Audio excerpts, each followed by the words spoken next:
the youth uprising, if they make cannabis legal, that hasn't happened. There has been no increase, as far as I know of any youth using cannabis. The reason being is because if you stop saying, "Hey, you can't do this," it causes it to be uninteresting. But there's also the effect of, if you make this an age-restricted product that's put out there by licensed companies within the state, I'm sorry, folks. If you think that your kid, even at Ponegant High School or Newport Middle School or any of the, if you think your kid can't go down to the boys' room or the girls' room and get a dime bag, you are sadly mistaken. Yes, but if you look at it right now, you don't have people on the corner of the street right now going, "Hey, bud, I have the six-pack over here. It's great. It's primo stuff." All right. Well, you do, but it's legal. Exactly. But the situation is, you don't create that market if it's regulated to give into the people. You know what I mean? You don't have that odd market created. It's not that way anymore. We won't have these peddlers, and if it's accessible. And in the case of alcohol, the kids who are under 21. They may try to get a fake ID. They may do these, but the instances of that are minuscule. Exactly. Yes. And the results. Let's go down. The list of society's evils caused by the failed war on drugs. Mm-hmm. You've got an exponentially higher incarceration rate in the inner city than you do out in white suburban Especially America. For minorities. Oh, exactly. My goodness, yes. Number two, that high incarceration rate costs this nation billions of dollars a year. That's money that could be taken away if these people are so goddamn caring about people doing drugs from treating people successfully who fall ill to essentially overuse of more of the extreme versions of drugs. Yes. So that money isn't available because we're too busy putting people in jail. All right. Let's take it a step further. Look at the sort of narco-terrorism that's taking place down in Central America and Latin America as a direct result of the consumption of illicit drugs here in the United States. All right? Create a free and open market for marijuana. A great deal of that market goes away from Latin and Central America.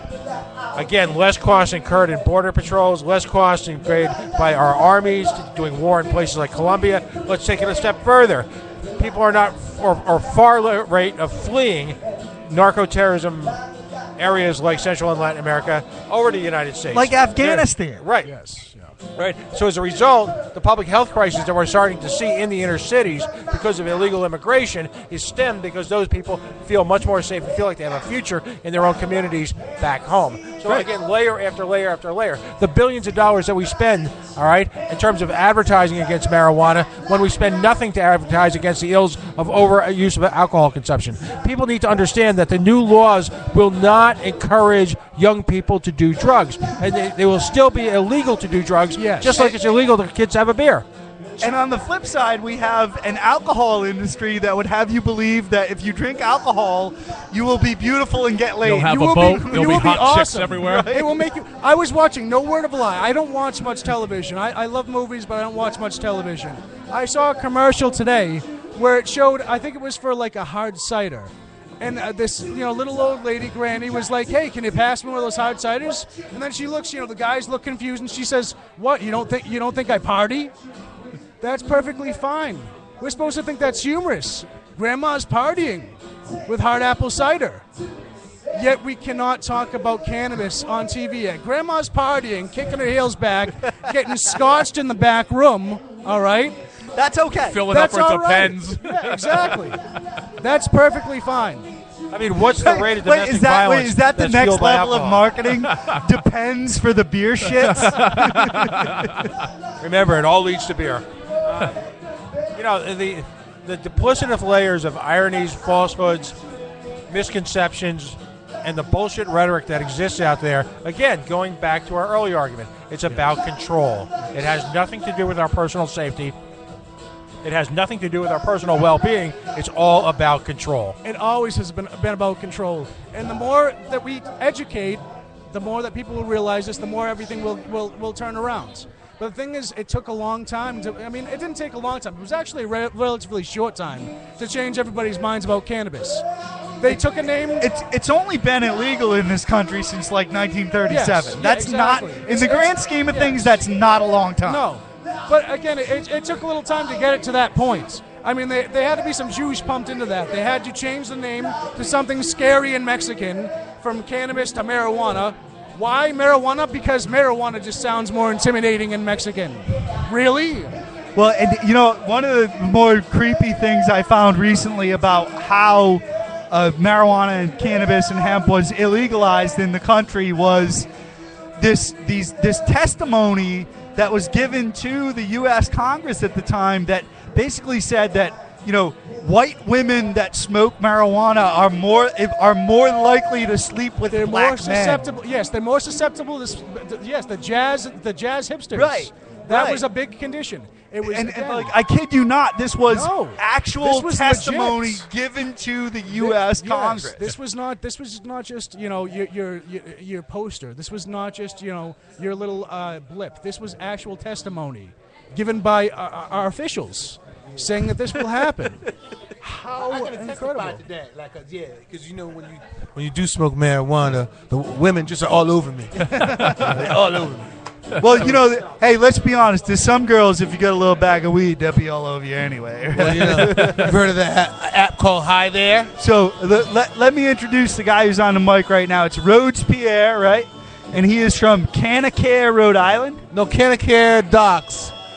Canacare Docs? Canacare Doc. Yeah, we're confidential, compassionate, and in compliance. So you work within we're the compassionate care. We are in Rhode cannabis Island. We're community. licensed in Rhode Island and Massachusetts, but actually our offices are only in Rhode Island. But we help people in Rhode Island and in Massachusetts attain their medical marijuana license. Right. Okay. And then so we help them fill out the paperwork, go through the process, and basically, you know, aid them along as far as like what they need, and highlight places where they can go get classes and ways of, like, you know, and kind of give them a broad education on like what marijuana is. Right. And So how it affects I'm gonna use the nomenclature of the time. Right.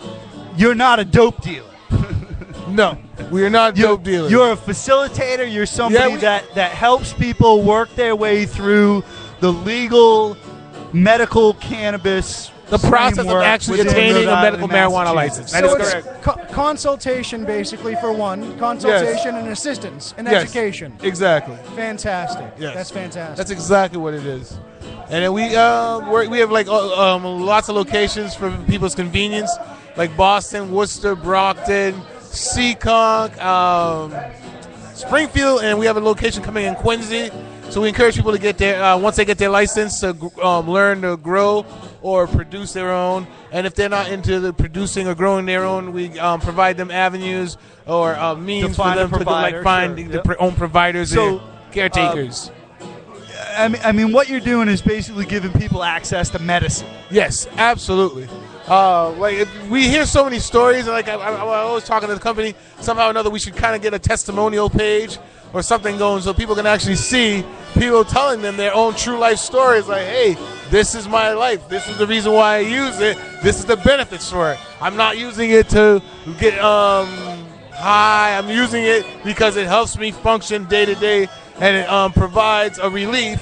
And some people just don't want to be hooked up to narcotics or chemicals in that fashion. A quality of life issue. Yes, it is. So give us an idea about like the patients that you're helping out. And I mean, what kind of afflictions, diseases, you know? You're talking everything from obviously AIDS to glaucoma to cancer to anxiety to insomnia, like post-traumatic stress syndrome. Like, there's a whole litany of things that people are being helped with.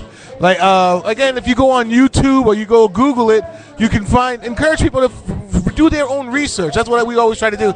Do your own research, but there's lots of information out there in regards to going on YouTube and watching people highlighting how they give this to their children and how it helps their children. Like, are you going to tell me that a parent is going to give their kids something that's going to hurt them or be bad for them? No. You know, people are giving their kids this because they know it helps them. You know, and the people that are like misinformed, it's unfortunately because they were willing to believe the corporate tyranny or propaganda that they masquerade as news. Right. You know, if they're willing to believe it, but people aren't willing to like look at other forms of like their information, where they're getting the information. You know, if they can't even question the people that's giving them the information, you know, and why even question the information that they're getting? Okay, so you've worked in Rhode Island, Massachusetts, Connecticut, like kind of all over New England. Yes. Give us an idea of what the quote regulatory process is here in Rhode Island. Do you find it more painful than other states? Is it a little bit easier? I mean, I personally haven't gone through it, but based upon what other people have gone through, they don't have it done so it's the most convenient. But like they do have it so it's like done through paper. And if there's like a staple that's missing or some sort like the T wasn't crossed or the I wasn't dotted, they'll send it back to the applicant and prolong the process. Yeah. But they don't really make it super convenient. Other states, like Massachusetts, for instance, you can do it via online. You go once you get your evaluation, your consultation, your written recommendation from the doctor. You're registered online, and you just go and confirm the information that you have. Your patient ID card, as a matter of fact, they give you the option of either uploading a photo, obviously a passport quality photo, or taking the photo that exists from the DMV from your existing record. I find that much more convenient. No, it is a lot more. There's a convenience to it, and I believe in Rhode Island it's $100 fee. And in Massachusetts, a $50 fee for the medical card. So what you're saying is Rhode Island makes it harder than our surrounding states. How surprised are you with that? Really? I'm just comparing the two processes. You make your own decision or assessment of that. Okay, then I'm making that qualification. I am just Rhode telling Island you makes it that harder. based upon... And I'm going to say this on our live podcast right now. I use marijuana recreationally and medicinally. You? Because I can't really pay attention to Rhode Island politics without having a little puff once in a while. Because otherwise, I'll just go out of my goddamn mind, you know? Well, I got to tell you, like the one guy that I really think that it's been really a good advocate for you guys has been that guy, the Senator Josh Miller. Yeah. He's really been a good guy as far as like advocating and keeping this on the forefront and putting the issue or phrasing the issue where, in a sense, where it's actually being debated. Well, that's because he wants his basement to be legal. Okay, nice.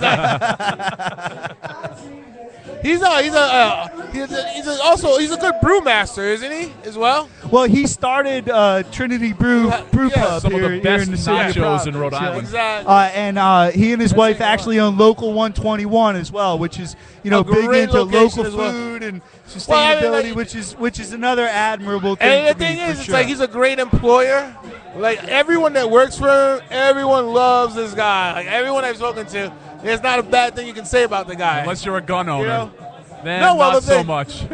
Well, here's the crazy thing. I mean, the one thing that I will say is this: like, I've spoken, like, I was watching something on YouTube, and as bar owners, one of the things bar owners always tell you is they would prefer to serve marijuana as opposed to alcohol. I could see that. It says no one smokes and ate the weed and goes home and beats their wife. No, they'll go pass out first or beat up the Unless they refrigerator. were already Or predisposed buy to beat another their plate wife. of nachos. No, but again, like he says, no one will go. The whole idea of like crashing into a wall or whatever. Nobody Oh, ever picks they're not gonna up go start a somebody- fight. The police don't pick up people who smoke too much weed off the sidewalk No. and cart And them then, down to and then the it just thing is, it's doesn't like you don't have bar brawls because people are smoking marijuana. It's coming though. I'm seeing Marlbones, New Pots, Windstones. All right, I mean, they already have those are packages printed marketing up. You know those they are do. marketing pop Right. battles, but not people battles. All right, and that's the thing. Another thing that they pointed out, the fact that again, people smoke tend to be artistic, want to help other people. He says one of the things he said is like when people smoke, they want to come in and do the dishes. They're like, Right now, yeah. man. Couple bong rips, man. Your house has never been cleaner. Well, why do you think You're wiping those fuzzy caterpillars off the fan blades. Yeah. I mean, it's insane. Yeah. So it's a whole different kind of animal as far as being recreational and And and I enjoy beer, I enjoy alcohol, but if you put a gun to my head and ask me to choose, I'm going to take cannabis Every Hands day. down. Every day out of the year. I know Pat's waiting to jump in here. I'm passing the mic. No, you take mine. I'm going to